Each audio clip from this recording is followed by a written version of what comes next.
maganda na ang panahon dito. Dito tayo actually sa bayan ng Santa Ana, Cagayan. At napuntahan natin kaninang umaga yung sa may San Jose Bridge. Malapit-lapit dito sa Santa Ana, Cagayan. Ang pinoproblema ngayon ng mga residente rito ay kung paano yung pagbalik o yung pagpasok at paglabas ng supply, lalo na yung mga gasolina, prime commodities at iba pa. Lalo na ganyan ang sitwasyon. Yan lang kasi yung nagsisilbing daanan, papasok at palabas ng Santa Ana, Cagayan.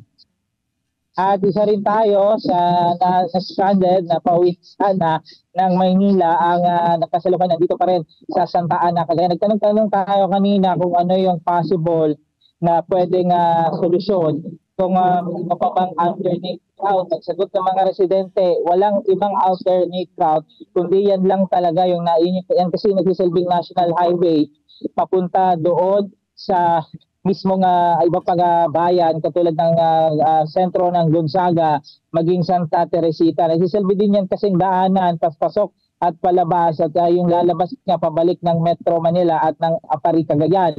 Ang sabi ni Mayor Nelson Rubinyon, itong alkalde ng Santa Ana, Cagayan, ay nakikipag-ugnayan na sila sa DPWH maging sa kinauukulan para maisaayos yung nasabing tulay na yan. Kakayanin naman daw magawan ng paraan yan ng isang araw.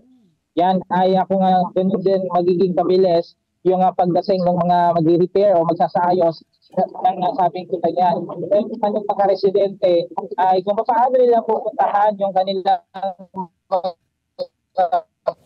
pwesto siguro doon sa tindahan o kaya kanilang negosyo na nasa sentro ng Gonzaga, Cagayan. Sa gayon, maganda ang panahon dito at wala naman ang pag-ulan sa mga oras na ito at balik normal yung sitwasyon dito sa bayan ng Gonzaga at maging dito sa Santa Ana. Problema nga lang, pag naubos ang mga supply, ay papaano na pagpasok ng mga another supply para dito sa mga bayan. Let's get together, Sunday 25. Sunday 25.